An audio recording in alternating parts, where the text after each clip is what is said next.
This year marks the 50th anniversary of hip-hop. And in the past 50 years, hip-hop has permeated American culture, not American, global culture, language, fashion, left a huge mark. And one of the most iconic and influential hip-hop groups of all time is Public Enemy. Public Enemy brought the racially charged streets of New York City to the masses and turned hip-hop into a political force. Frontman Chuck D is considered one of the godfathers of hip-hop. Their catalog of songs like Fight the Power, Don't Believe the Hype made them one of the most influential bands of the modern era, culminating in an induction into the Rock and Roll Hall of Fame in 2013 and a Grammy Lifetime Achievement Award in 2020, and being at RetailSpaces in 2023. So let's give it up, everybody, for the man himself, the hard rhymer, Chuck D.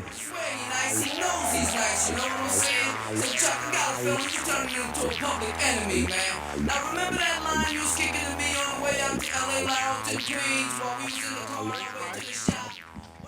So I have to tell Vaughn, it is fun and sexy with Permit, right? Look at that logo. It's a sexy logo. he might have his camera. That's going to wind up on social media. There you go. Permits are sexy. So Chuck, as I said to you when I just met you just an hour ago, I don't say as many people, but to me it's an honor. I'm a big hip-hop fan, and I grew up in Long Island, where you're from. And there you go. 80s and 90s, little white kid listening to Public Enemy, and my parents going, what the hell is that noise? But it made a big mark on me, and obviously a lot of people, and but most people don't know the story. I guess let's talk about the origin of Public Enemy. And did you want to pursue a career in music? How did it all get started? I come from the radio background, went to Delphi University. As you would know, I was a Long Islander. I wanted to get into radio, art student, art degreed, always behind the scenes, administrative. Loved the music so much, I wanted to only be in the administrative, marketing, and promotional end of it. But then this guy named Rick Rubin called me for 2 years and said, we want you and your voice and what you know to become part of our new thing that we got called Def Jam. And I turned him down for 2 years, but in order to get to the next step, we wanted to go into radio. Radio's doors were closed. And I said, I guess I'd do some damn records. And that's how that happened. I mean, how'd you even wind up from on radio? From radio. College radio. We were the first college radio DJ jocks that actually interpreted hip hop and rap music to be a legitimate music. Contrary to what Jan Wenner has recently said, and Rolling Stone founder. Oh, I heard about that, yeah. But you know, Jan would know best. I think he just gave up. You know, he just said, fuck it. Oh, I got my money, I'm 80 years old, what the fuck? But you're owner to what you think and a slave to what you say. So that should always be a rule of thumb when you're speaking in front of a mass audience who really don't know you from a can of paint or a box of crayons. But we always thought that hip hop and rap music was legitimate music. I'm a firm believer. I was raised in culture. And the great DMC, my good buddy, my good bro, who dragged me into this also, you know, he says very clearly, like, culture and hip hop succeeds where governments and religion fail. So with that in mind, culture was always a hip thing for me to get into, communicate, as well as the dance, sing, meet the ladies, and go to college and know that I could always be entrenched in the arts. The arts is the thing that was my universal religion. It always set me free. I was the art student in 1978, so you go play with that. Yeah. That was a cool, freaky place to be. But didn't I also read you wanted to pursue sports, right? Wasn't that like your main thing that you wanted to do? I was a sports fan, and I sucked as a player. That's why I didn't drink or do drugs, because I said, well, I suck now. I'm going to suck more when I actually do that. So I had to be the designated driver, you know, when we had club events in the 80s. We was DJing and MCing, and I was like, you know, I'll drive, you know. So that kind of kept me off of the drugs and alcohol thing. But the sports things is what kind of led me into, like, okay, if I can't play as well as I think I could play, I will be a great announcer. And I had the voice and the pipes to do it. Big fan of, you know, big announcers and sports announcers at that time. So I said, why not? Yeah. And then the hip hop bought that and knocked all those other things off the shelf. And here I am, right? Yeah. Here I am at RetailSpaces. Hey, so you and Flavor Flav came together. How did that come about? Well, he was one of the guys that answered the phones. So I was like, oh, come the fuck on, dude. Really. And myself, Bill Stephanie, Hank Shockley, you know, we were the organizational put-it-togetherers. And, you know, and all the pieces that were around, you know, encompassed the, you know, the sum, the add up to the parts of what we did locally to become Public Enemy as a recording act. Mm-hmm. But we were a lot more layered and detailed than that. We really involved ourselves as being curators and purveyors of the art form of rap music and hip hop. Yeah. You know, thought it was just as legitimate as anything else that was growing up alongside us. You know, people like, you know, Rock and Roll Hall of Fame, which I'm happy to be a member because I said, yeah, hip hop is in the Rock and Roll Hall of Fame. And the first naysayers would say, well, you know, hip hop, it's not rock. Well, I say, fuck it, we the roll, baby. Just shut every fucking rock critic up. So who you think is the roll? Yeah. So Tony, we've had DMC at RetailSpaces, and obviously they're in the Rock and Roll Hall of Fame. Exactly. And said similar things. Card-carrying members. King of Rock. Yeah, he's the king of rock. And, you know, and we're able to speak for the art form, too. So even when people are trying to get us to attack the art form, you know, we have an understanding of where it comes from, what it is, and where it's going. You know, we're not the casuals, and the casuals are what make up everything. You guys know as retailers, you know, it's not the committed, you know, person that comes in as a consumer. It's the casuals that you can get. And the casuals will make up that body of crowd that comes in and keeps the blood flowing in that particular place. So, you know, the same thing with music and art and all that. It's like, you know, we have to be able to convince the casuals in a short, truncated amount of time that it's hip and fly enough for them to be there, and they're hip and fly even before they step into it. Yeah. So you got into hip hop. Obviously, hip hop was becoming popular at that time. But Public Enemy sounded nothing like else really that was out there. Yeah, didn't sound like everything else, and the lyrics were. I'm born in 1960, and our guys, we're from the 60s, so we come through AM radio, which played everything. Mm-hmm. So as much as you got James Brown in you, you got the Beach Boys in you too. So you know what I'm saying? It's like you heard it all the time through, you know, AM radio, WABC 77, you know, the jingles and all that. And you got not only did you get a great array of music, but you got a nonstop DJ that also explained the music to you and made you even dig the music even more. The destruction and the decline of radio, I felt, happened in the beginning of the 80s when they said, more music, less talk. You know, well, I guess so. If the DJs just talk about weather and sandwiches, well, what the fuck? Shut up, you know? But if the DJ is breaking across a song and got a little rhyme, those DJs were special. So we had a little bit of that in us, and we were able to, you know, weave them all together to make it, you know, really exciting. And that's what it's all about. If it's the arts is the beautiful thing about culture. It unites us all together for our similarities and knocks the differences to the side. Mm-hmm. You know, that's why, you know, give me a culturalist. Yeah. I mean, everybody in this room has no idea what the hell is going to happen politically in this country in 2024. Yep. And that's a damn shame. Yep. You know, we're like, what the fuck? You know, and they talk about terraforming Venus and Mars and can't even, you know, take care of the desert that's, you know, within 50 miles of here. So, I mean, so with all these real situations not really embedding in the real things and real solutions, then sometimes we want to drift into the art, and we want to, you know, do our little mushrooms or get our vodka and shit and say fuck it all. We learned earlier today in another discussion that Kid Rock apparently is going to be president in a few years. So.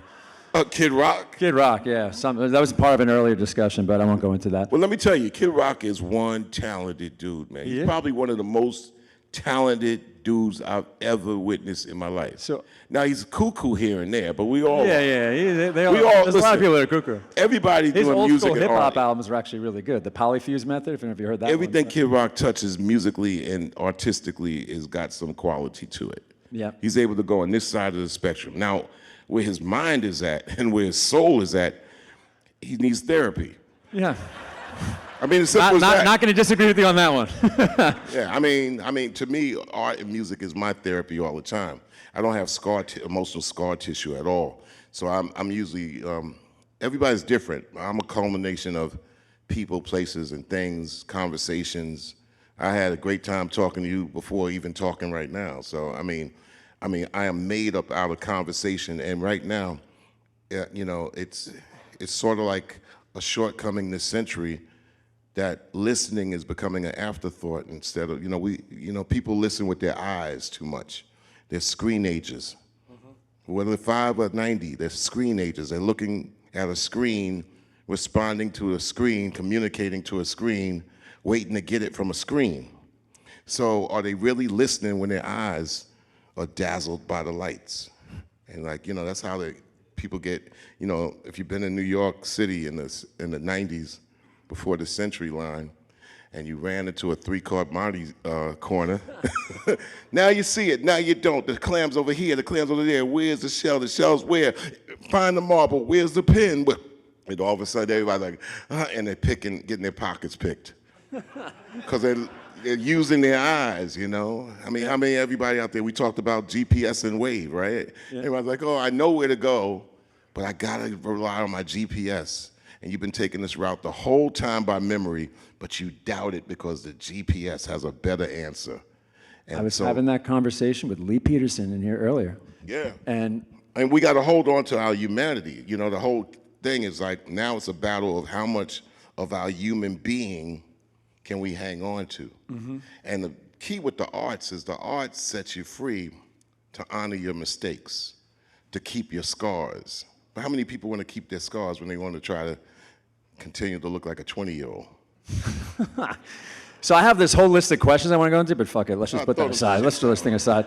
Let's just talk about that now, because AI is a topic we've been talking about a lot here, and there was actually a meme we saw earlier I forwarded around. Some guy's like, every conference keynote, some guy just getting up going, AI. And everyone wants to talk about it, but from a creativity standpoint, what is your thoughts in you're long gone 50 years from now, and there's new Public Enemy songs coming out with you and Flav that you didn't create. Does that bother you, or that's something you think that's art? Can't own the rain. Okay. Elaborate. The rain and the weather happens.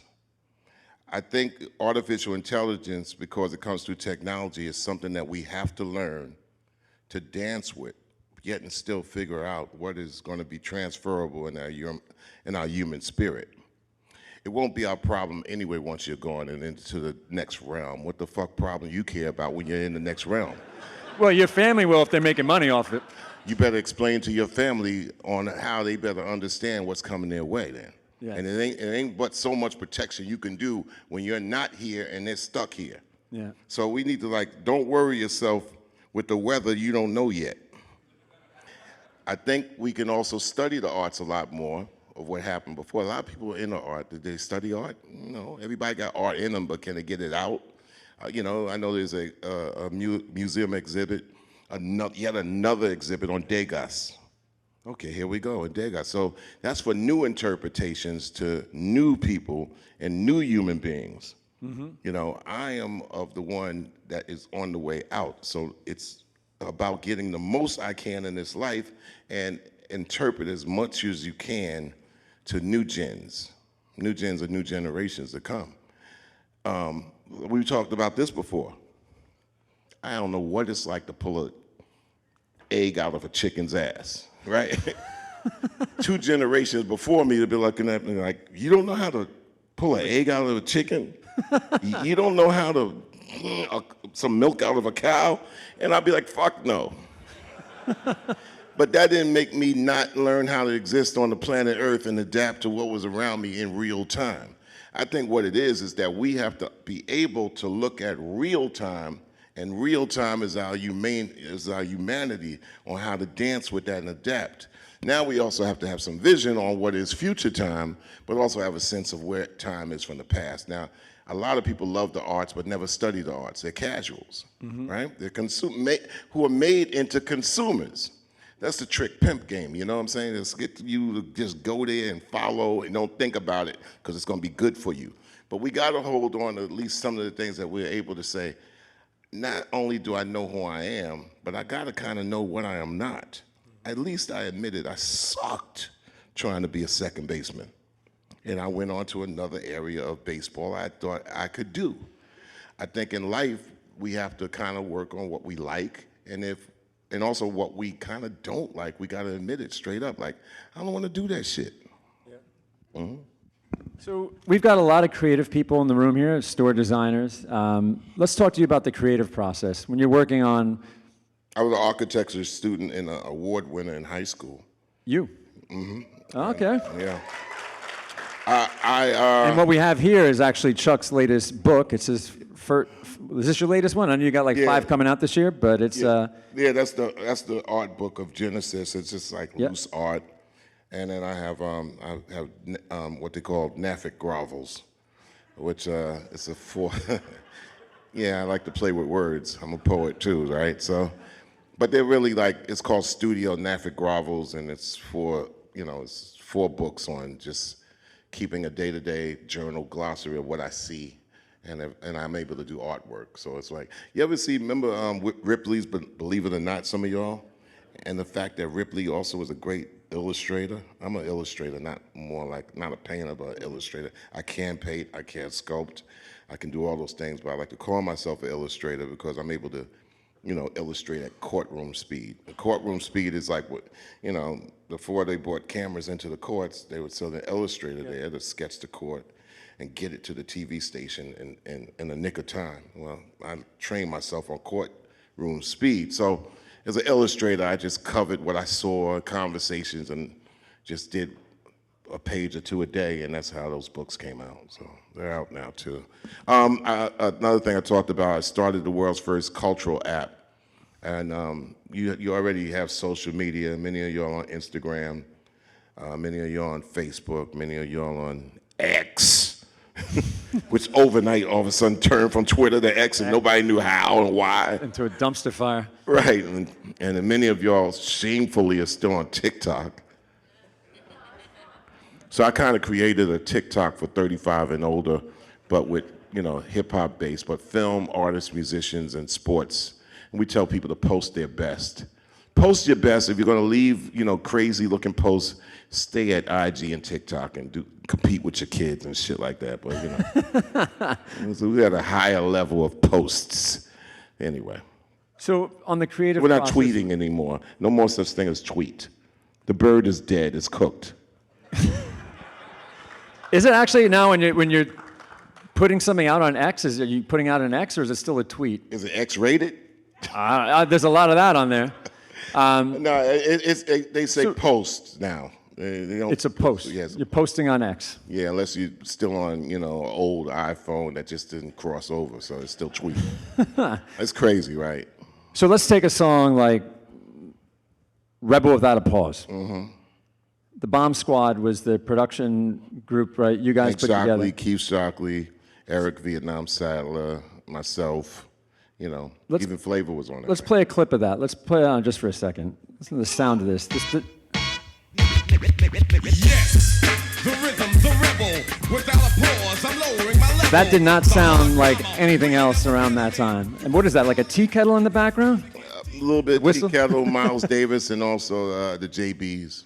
Okay. All blended and mixed up and mashed into something that was cohesive. You had to see a young Busta Rhymes run around the room when we were making that record, and he's running up the walls and said, "Sit your ass down." But That's when he was in Leaders of the New School? Yeah, they were running all over the place every time we played part of that music, and before they made records. So when you're working on a track like that, the beat comes first and then the rhymes start coming after, or you normally come in with the rhymes first and then... There's no straightforward. There's no straightforward. It's like, it comes together, it feels well. Like when you're vamping and you find out that moment in the vamp, did it start with the drummer? Did it start with the guitar? Did it start with the keyboard? Did it start with the bass? No, but something happened and there's a magic in there, and then you work on the magic. And same thing with art. Same thing if y'all are designing, like for example, the thing to me I think is sort of something that is not fully hashed out, explained, but it's something that fits this century, and that's the pop-up. I think that's something there, even when it comes down to music pop-ups, but I don't think it's truly conveyed with the right mixture of people that understand this, that, and whatever to make it a great marketing tool for music and musicians and art and stuff like that. So, you know, I know that you guys do, you know, designs and buildings and figure out does this place, should it still be around? Are we doing it too old? Do we do a new way? I say, well, if you got the knowledge and the wisdom and the understanding, I would say start with yourself and tell everybody to fuck off. Because when the minute that you look to try to get hipness from somebody to be hipper, that's when it all comes tumbling down. Yeah. Trust your hipness and your knowledge and never make less of the scholarship that you have, I think. Yep. Just going through some of these questions here, make sure, I know we only got so much time. Collaboration. Talking for 3 hours. We've been talking for 3 hours, but not in front of them. Collaborations.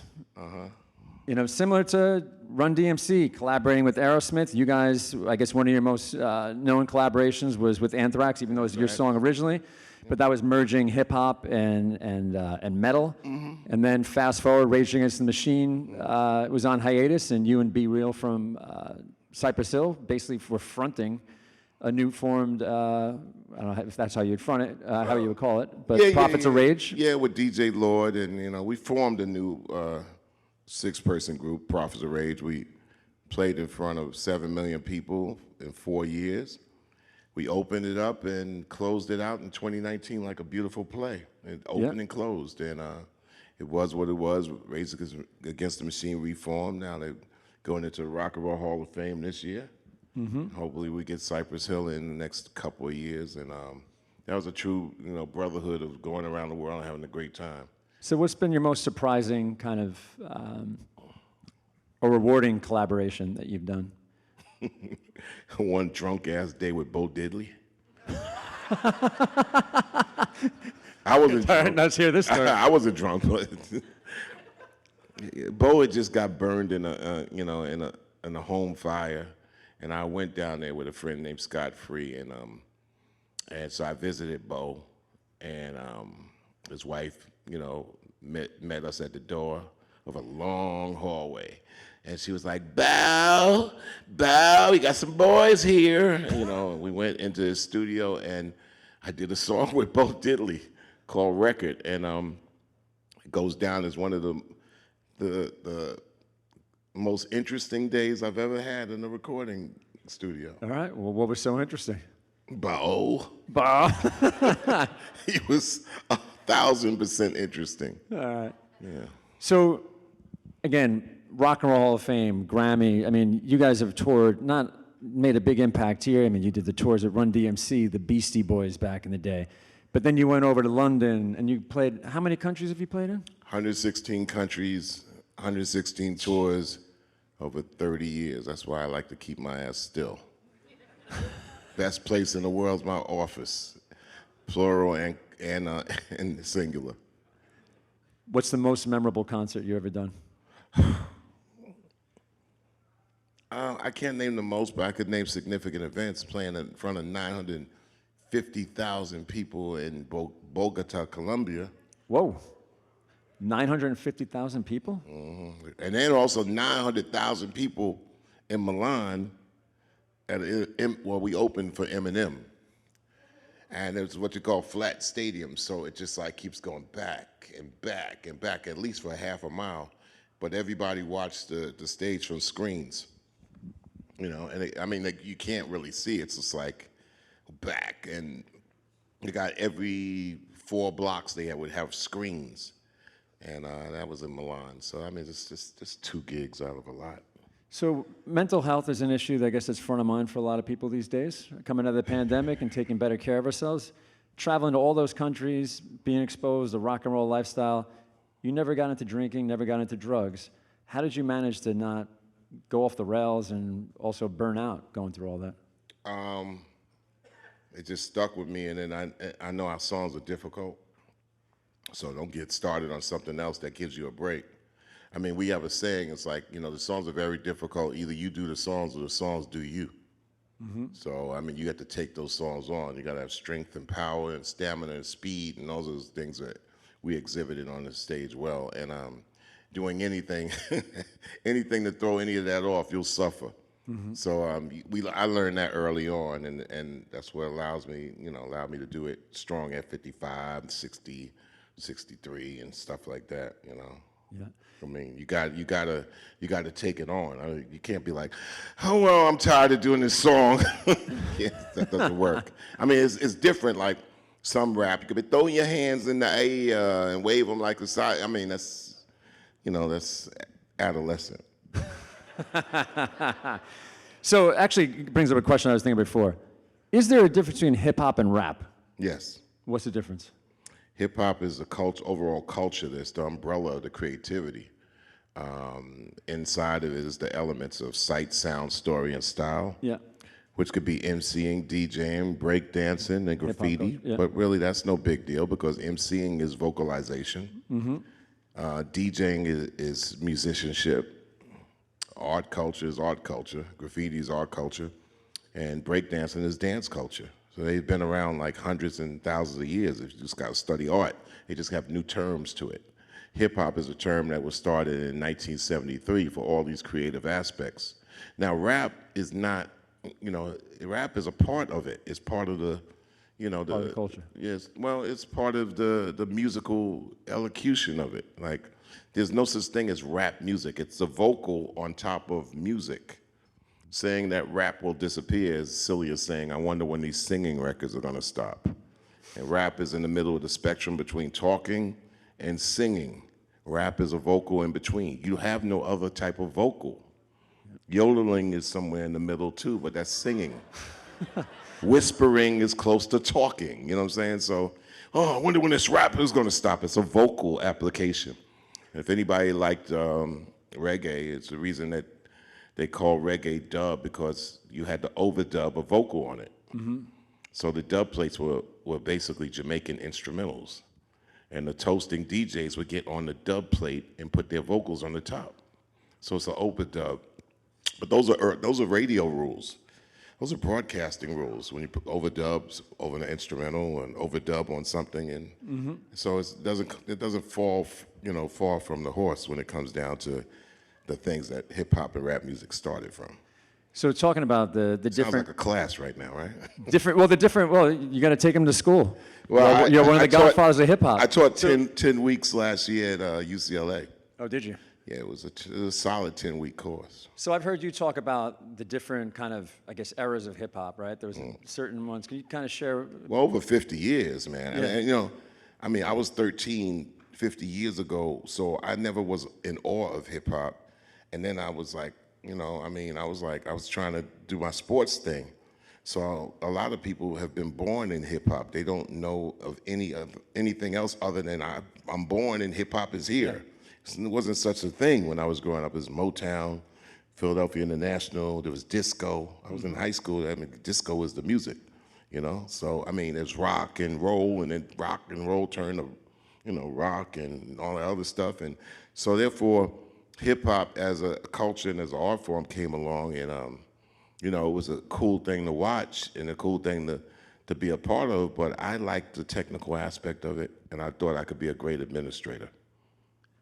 So thinking back to the 80s, could you ever imagine seeing Ice-T in a Cheerios box?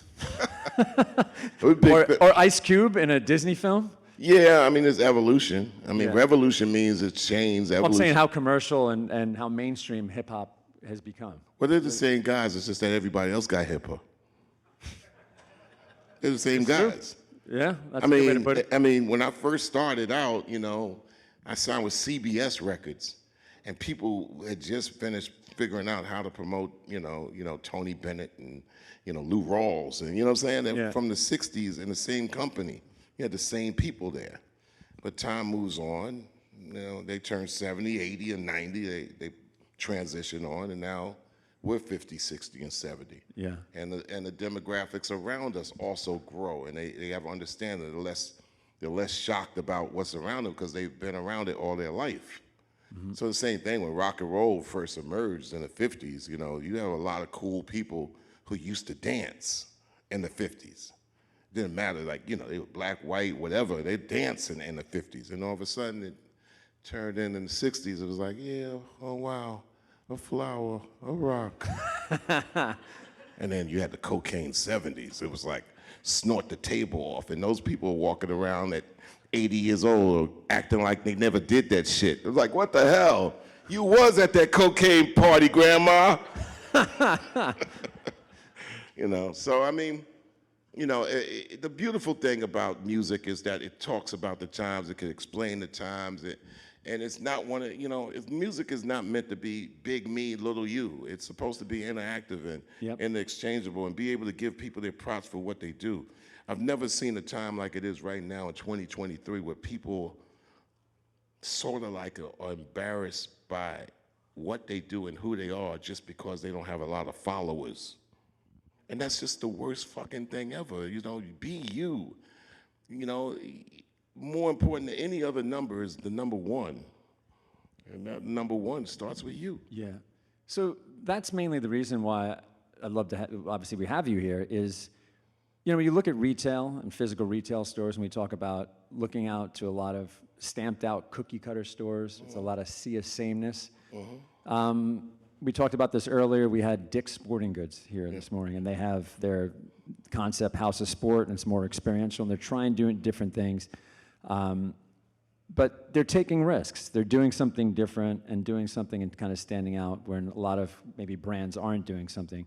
For you, the one thing I always think about Public Enemy is you took risks, number one. You didn't kind of want to sound like everybody else. I mean, you chose the name Public Enemy. It wasn't like you were coming out like, hey, this is really welcoming band. And you have a logo with someone in the crosshairs there. Well, I took that as notice, like when we started out, we knew you know, I started out during the decade of R&B. That was Reagan and Bush. So we knew we wasn't looked upon quite favorably by, you know, the status quo at that time. So Public Enemy. Public Enemy, yeah. The 80s was a real different rough, time. one-sided type of, you know, environment. Of course.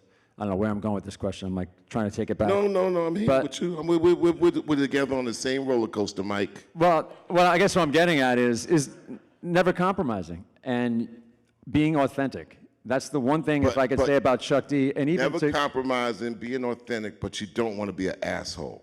Of course. And you want, and at the end of the unless day, you need to be. Logic, rationale, deductive reasoning is common sense, which is not as common anymore, but it's using your senses. You want to make sure your point of view is undebatable, but you better be clear and quick at it to make people like I said, you know, rock and roll with the roll, baby. But you got to leave them frozen in their tracks if you're on the debating side of opposition. So that's what it's about. But you don't want to be an asshole. Of course. And then you got to listen to the people, too. Let them get their point out and try to knock their point down with a very concise chop. So I got a couple more questions I want to get through here. Yeah. And then I want to actually maybe even throw it out there if anybody else in the audience has a question. Well, you know, I threw out the first pitch at the Pittsburgh Washington Nationals game last week. You threw out the first pitch? How'd that go? It sucked. But it was on. There was one celebrity, an artist last year that did it in complete. You coming with the 50 Cent joke, right?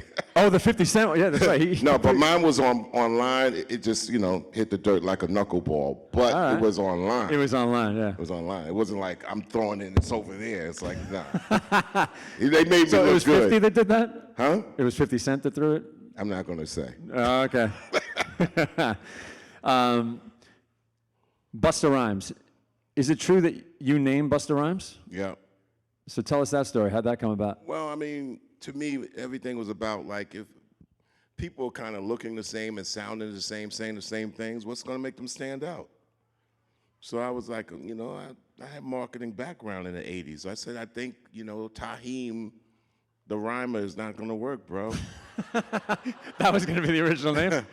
Yeah, I said, take this name and it'll do you good. Of course, I got the screw face. He's looking at me sideways. Fuck that and all that. I'm like, trust me, son, it'll work. I'm taking this football player that plays for Oklahoma, and He's a running back, but he has the name Busta Rhymes. Where could you go wrong? He begrudgingly took it, and he's gone to the bank ever since. Yeah.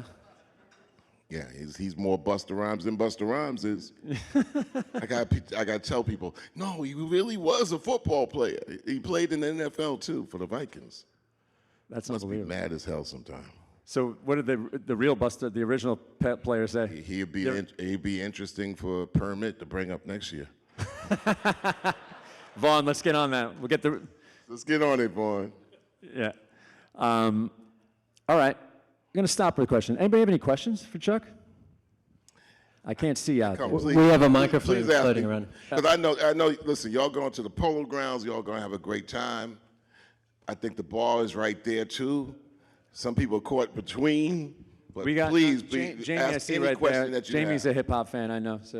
You don't have to be a hip hop fan to ask me. No, I know.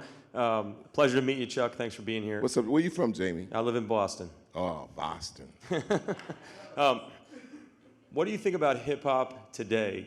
You know, when you guys were there, you know, the things that you said was, you know, you had meaning behind what you guys, you know, thought and said, and the impact, you know, the political, you know, approach to music. Today, do you feel, you know, how do you feel about today's hip hop community and the hip hop music that's coming out? Is it disposable? It's different, right? You know, they're not putting out albums, they're putting out tracks. Everybody's different. Time makes it different. I mean, the fact that how many of y'all got phones versus not having phones? You know what I'm saying? So, I mean, music is streamed. It's not, nobody's running down to the record store in abundance to pick up an album or CD and all those things that everybody in this room once did. So did you choose, or did something dictate to you how to choose? That's digging into your whole human being, right? Did you make the choice, or did something else make the choice for you?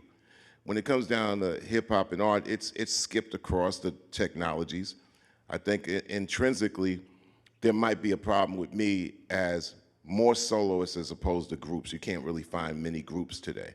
And collectives is, to me, what makes it panoramic to look at.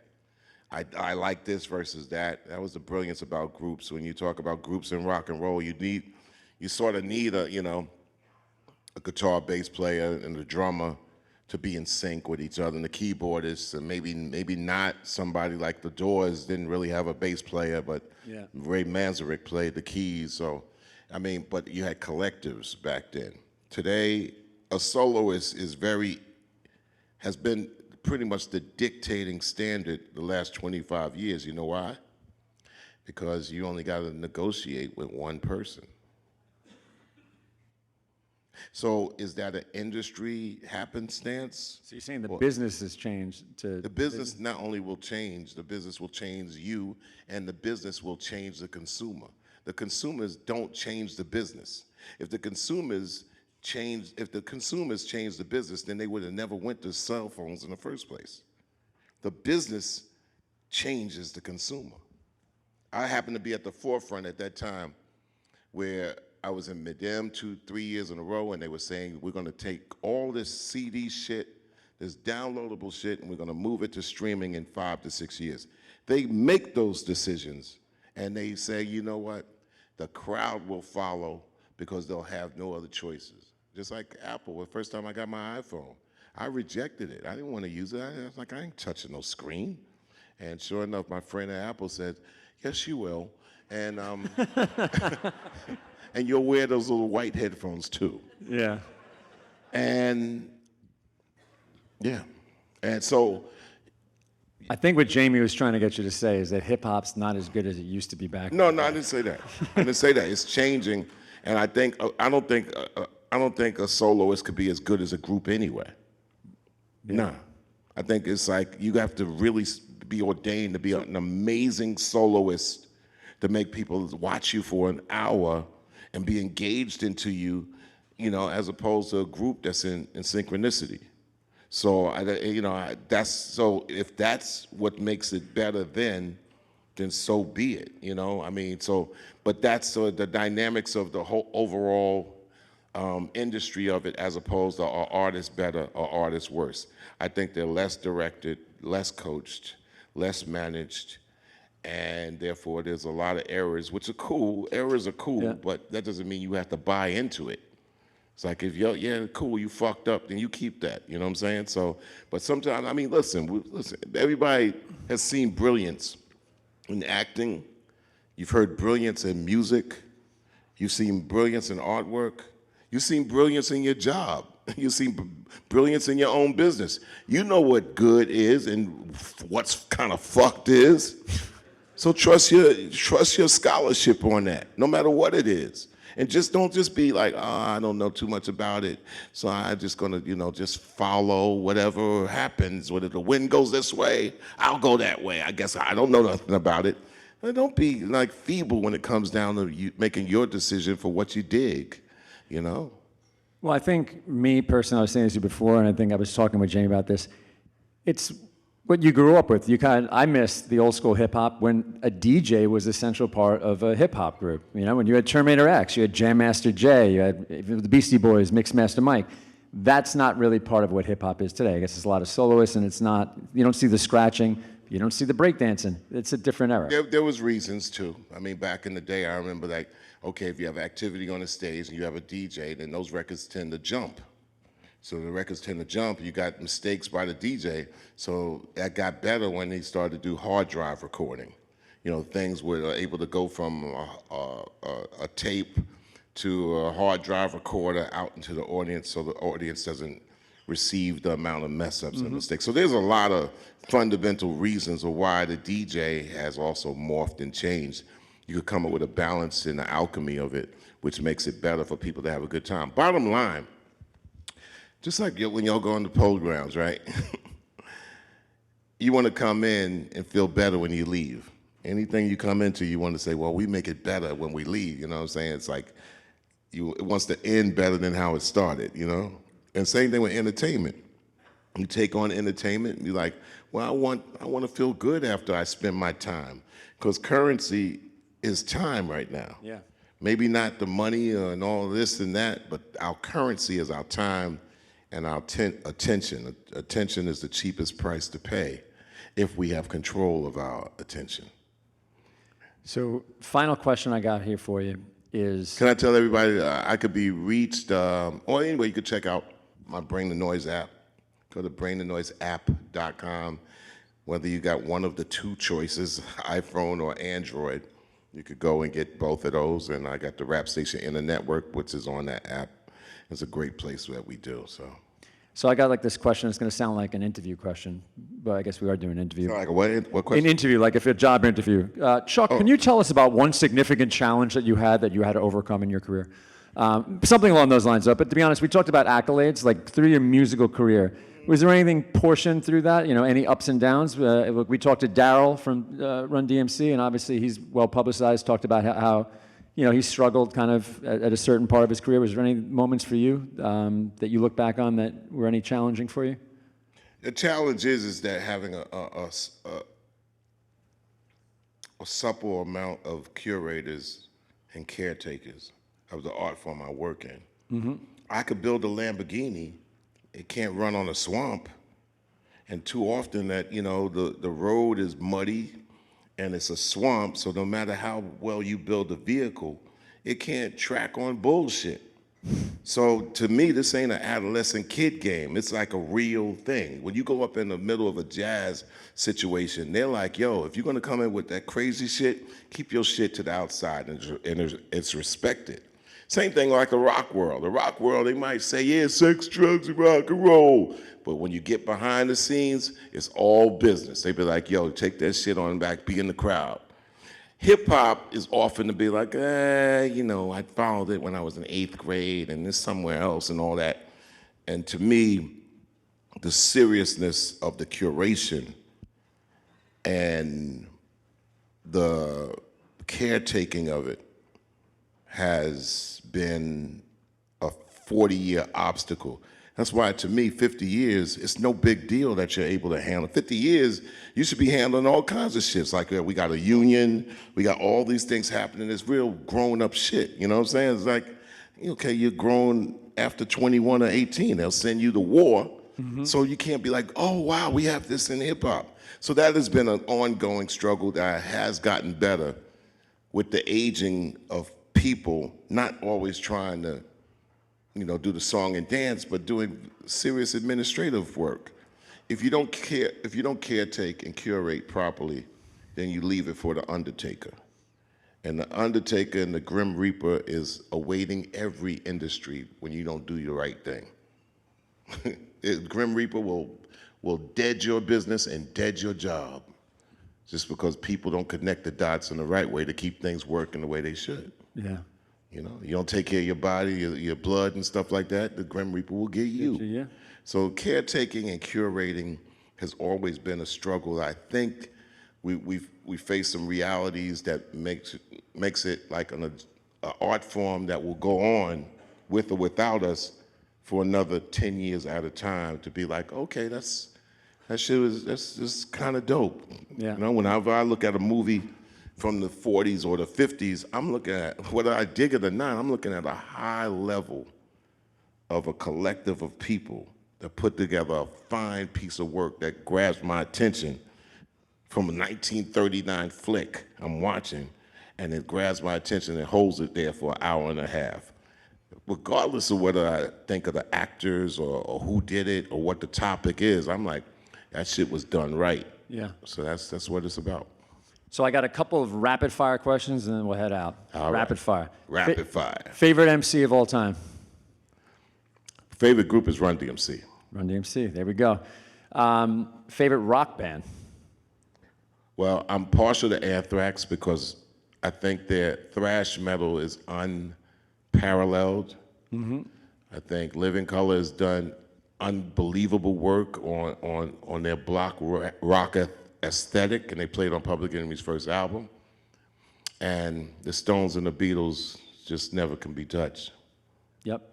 I thought you were going to say The Clash, because I know you did the whole thing on The Clash. I dug the Clash, but the Stones and the Beatles, come on, man. Yeah, you can't mess with that. People that talk about, promoters are usually the people that tell the truth the most.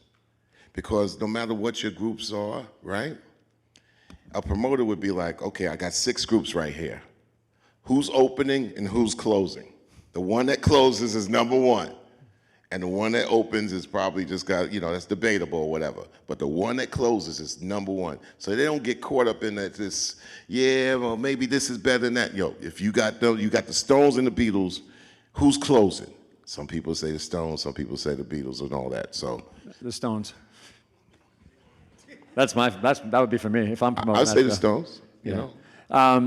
What new hip hop artist excites you the most recently? Substantial.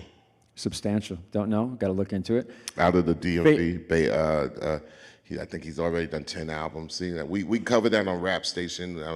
We've been supporting this music. Rap Station has been around 16 years. I do a weekly radio show, 14 years in a row. So we're scientists in the art form.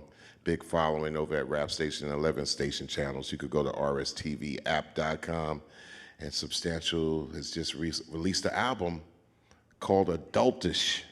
Adultish. Adultish. All right. Substantial adultish. Favorite country you visited? Because you've been to so many. I guess that's a dumb question because you can't answer one. But if you had to pick one. You know what's interesting? Canada is always interesting. You know what? Canada. Okay. We got any Canadians in here? Well, Canada's always interesting for this reason, is that they treat that border like it's really some fucking blockade shit. It's like, it's so much land and water and oil up there. They're like, everybody keep the fuck out. We got the Arctic Circle down. And it's like, who the fuck, to me, I believe that the world should be shared, and I think the borders, orders, and waters have really got people kind of twisted. So Canada, it's like, you can't get into Canada. And it's just like, why? When I was growing up, people I was would totally not expecting Canada. Well, I'm like, people was going, people used to get into Canada, like from the United States, from New York State, because that was our family trip. Go to Montreal. Yeah, I used to do the 6-hour drive up to Montreal. Yeah, go through Plattsburgh. I say, motherfuckers, But, when George Bush, the second George Bush came in, all that shit just changed now. It's like, nobody is coming in here. It's like, and we have all half the planet, and we got all the oil and all the water. You guys are gonna watch us have it all. You're gonna want it. I'm like, really? Finish this sentence. Back in the day, rap spread knowledge. Today, this is kind of what Jamie was going at before. Well, I'm putting my own stuff in there. We used to call the rappers the CNN. Today, we try to keep it from being the Cartoon Network.